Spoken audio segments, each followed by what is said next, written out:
તો જય શ્રી રામ, જય ભીમ, જય જોહાર. તો આપણે કલમ 3ની સ્ટાર્ટિંગ કરી રહ્યા છીએ. તો કલમ 3માં ધીરે ધીરે ઇન્ટરેસ્ટિંગ વસ્તુ આવતી રહી છે, પણ તમને કીધું છે તે પ્રમાણે 1 થી 8 લાગી બેઝિક જ આવશે. તો જોવું નહીં તો કંઈ નહીં, જોવું તો જોઈએ જ મારા હિસાબે તો, પણ તમે નહીં જોવું તો કંઈ નહીં, લાઇક એન્ડ સબસ્ક્રાઈબ તો કરી દેજો. સમજવા જેવું તો છે, જોશો તો તમારા માટે સારું છે, નહીં જોશો તો તમને નુકસાન છે. તો આપણે ચાલુ કરીએ છીએ કલમ 3. સામાન્ય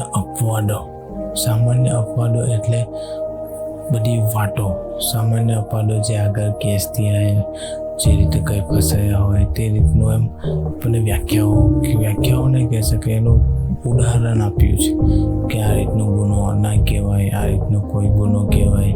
તો એમાં વસ્તુ છે. તો હું તમને સમજાવીશ, નહીં સમજ પડે તો પણ કહેજો, સમજ પડે તો પણ કહેજો, તો મારો પ્રોત્સાહન વધતો જાય. તમે કોમેન્ટ કરશો તેમ મારો પ્રોત્સાહન પણ વધતો જાય. હમણાં જે તે વિડીયો જેમ ઇમ્પ્રૂવ થશે તેમ સારા રીતે થતું જશે. તો ચાલો આપણે ચાલુ કરીએ કલમ 3, સામાન્ય અપવાદો. આ કલમ 3માં એક છે, આ સંહિતામાં જે શિક્ષા માટે ને શિક્ષણ માટે જે શીખવવામાં આવે છે તેની વ્યાખ્યાઓ છે. વ્યાખ્યાઓ ઉદાહરણ તરીકે સમજાવવામાં આવ્યા છે, અને તેમાં કોઈ ઉદાહરણ ન આપ્યું હોય તો પણ એને શુદ્ધ બુદ્ધિથી સમજવું એ આપણા પર છે. તો કલમ 3માં એકમાં ઉદાહરણ એ, આ સંહિતામાં જે 7 વર્ષની ઓછી વયના બાળક ગુનો કરી શકે એમ નથી, એવું નથી. ગુનો કરી શકે છે, પણ 7 વર્ષથી ઓછી વયનો બાળક કરેલું કાર્ય એ ગુનો ગણાય નહીં. તે રીતે આ સંહિતામાં સમજાવવામાં આવ્યું છે. આ કલમ 3માં અપવાદ આપવામાં આવ્યું છે, તો એ સમજો. બીજું બી, મતલબ કે 1 નંબરનું છે કલમ 3માં 1, એમાં ઉદાહરણ A, B એમ આપવામાં આવ્યું છે. તો બી એવું કહેવામાં આવે છે કે જો બી ખૂન કરનાર ઉમેશને સુરેશ નામનો પોલીસ ઇન્સ્પેક્ટર વગર વોરંટે એરેસ્ટ કરે છે. અહીંયા ગેરકાયદેસર ગુનામાં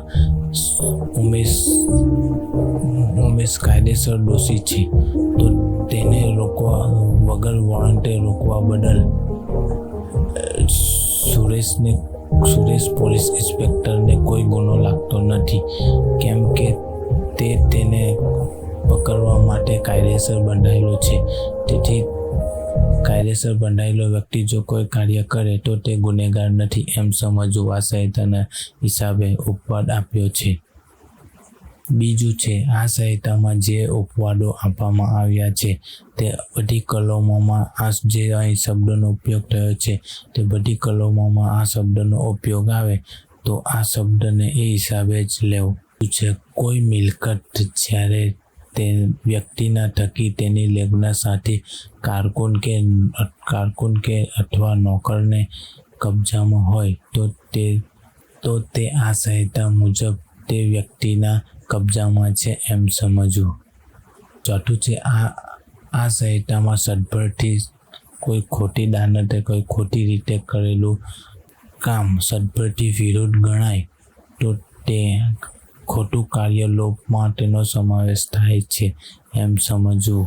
5 છે, જુદી વ્યક્તિ કોઈ એક વ્યક્તિને મારવાનો પ્રોગ્રામ કરે જુદી રીતે, ઉમેશ પણ અલગ, સુરેશ પણ અલગ, પણ એક વ્યક્તિને મારવાનો જે નીતિ કરે છે તો તેમના માટે તેઓ પોતે એકલા જ ગુનેગાર છે એમ સાબિત થાય છે. બંને અલગ રીતે ગુનેગાર કાર્ય કર્યું હોય તે રીતે ગુનેગાર સાબિત થાય છે એમ સમજવું. છઠ્ઠું છે, માત્ર ગુનાહિત જાણકારી રાખીને જે જેટલા પણ વ્યક્તિઓએ ગુનો કર્યો હોય છે તો તે વ્યક્તિ તે ગુના માટે જે તેમણે કર્યું હોય તે રીતે તે ગુનેગાર સાબિત થશે. આઠમું છે કોઈ કૃત્ય કરવાથી. કૃત્ય એટલે કોઈ ખોટું કૃત્ય એટલે ખોટું કામ કરવાથી.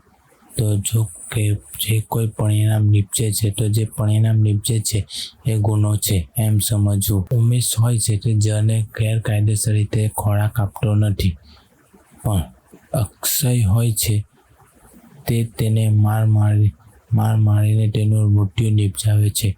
તો અહીંયા અક્ષય એ ખૂન કર્યું એમ કહેવાય, એટલે એ ગુનેગાર છે. સમજણ પડી ને? આમાં ગુનેગાર કોણ કહેવાય, કઈ રીતે કહેવાય, એ બધી વ્યાખ્યાઓ આપવામાં આવી છે. ખાસ નથી, પણ વાંચતું રહેવું, આપણે સાંભળતા રહીએ ને તો સારું લાગે એમ. જુદા જુદા કૃત્યો વડે એક ગુનો કરવામાં આવે છે અને તે ભલે સાથે હોય કે અલગ હોય, પણ જો તે એક ગુનો કરે છે તો પણ તે બંને ગુનેગાર છે એમ કહેવાય. તો આઠમુંનું સમજણ પડી. તો આપણે આઠમાનું ઉદાહરણ સમજીએ. તો એ છે અક્ષય અને સુરેશ બંને પોલીસવાળા હોય છે અને તે ઉમેશને રાત્રે થોડી માત્રામાં ઝેર આપીને તેનું મૃત્યુ નિપજાવે છે. તો અહીંયા ઉમેશનું ખૂન કરવામાં અક્ષય અને સુરેશ બંને ઇન્સ્પેક્ટરે અલગ રીતે તેને ઝેર આપ્યું, પણ બંનેના કારણે ઉમેશનું મોત થયું. એટલે અહીંયા અક્ષય અને સુરેશ બંને ગુનેગાર છે એમ સાબિત થાય છે. તો આઠમું સમજણ પડી ગઈ. બીજા 2-3 ઉદાહરણ છે, પણ આપણી સમજણ પડી ગઈ ને કે બે વ્યક્તિ ભલે અલગ રીતે પણ ઝેર આપવામાં આવે તો પણ તે ગુનેગાર બંને જ ગણવામાં આવે છે. તે સમજણ પડી ને? 9મું છે જુદી રીતે કોઈ ગુનામાં સંડોવાયેલા હોય તો તે બંને તેના અલગ કાર્યને લીધે અલગ સજા મળી શકે છે. જેમ કે ઉદાહરણ તરીકે જગમલ હોય છે. જગમલ નામનો વ્યક્તિ તેને ઉશ્કેરાટમાં એક વ્યક્તિનું ખૂન કરી દે છે, તો તેને ખૂન નથી કર્યું, તે ઉશ્કેરાટમાં આવીને મનુષ્ય વધ કર્યો છે એમ કહેવામાં આવે છે. પણ અહીંયા સુરેશને ઉમેશ પર ઘૃણા આવતી હોય અને તેને કોઈ ઉશ્કેર્યો પણ ન હોય, છતાં પણ તેને લડાઈ કરીને તેને મૃત્યુ કરે છે.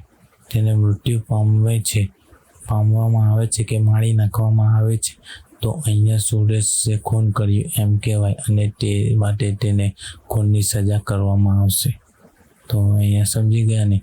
કોઈ આપણને ઉશ્કેરાવે તો આપણે ઉશ્કેરામાં જો ખૂન કરીએ તો આપણને સજા તો થાય, એની નાનાથી પણ ઓછી મનુષ્ય વધની સજા થાય. આપણે મનુષ્ય વધ કર્યું એમ કહેવાય, ખૂન કર્યું એમ ન કહેવાય. તો સમજણ પડી ને? આપણા કામની વસ્તુ પણ આવે, આપણા ન કામની વસ્તુ પણ આવે, પણ આપણે એમાં ધ્યાનથી સાંભળવું પડે. કલમ 2નો પણ અંત, કલમ 3નો પણ અંત થાય છે. કલમ 3માં કંઈ ખાસ હતું નહીં. કઈ રીતનો ગુનો ગણાય, કઈ રીતનો ગુનો ન ગણાય, કેટલી ઉંમરના વ્યક્તિ, 7 વર્ષની નાની વયનો વ્યક્તિ, આ રીતના ઉદાહરણ દ્વારા સમજાવવામાં આવ્યું છે. તો ઉદાહરણ દ્વારા કલમ 3 પણ નોર્મલ જ છે, કંઈ ખાસ નથી કે કયો ગુનો ક્યાં લાગે, શું છે. તો તમે સમજ્યા ને? ઉમેશ અને સુરેશની સ્ટોરી ઉદાહરણ આપ્યા. આ ખાલી ઉદાહરણ છે, મારા ફ્રેન્ડ જ છે. થોડા ટાઈમમાં વિડીયોમાં તમને જોવા મળશે. તો બની રહ્યો. કલમ 3નો પણ અહીંયા અંત થાય છે. તો જોતા રહેજો વિડીયો, લાઈક કરો, સબસ્ક્રાઈબ કરો, આપણી ચેનલને સબસ્ક્રાઈબ વધારતા જાઓ, સંગઠનને મોટું કરો. આપણા નોર્મલ વ્યક્તિ માટે જ છે.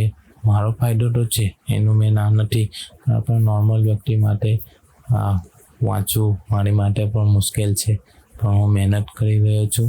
તો ચાલો, જય શ્રી રામ, જય ભીમ, જય જોહાર સાથે આપણે સમાપ્ત કરીએ. ચાલો મળીએ.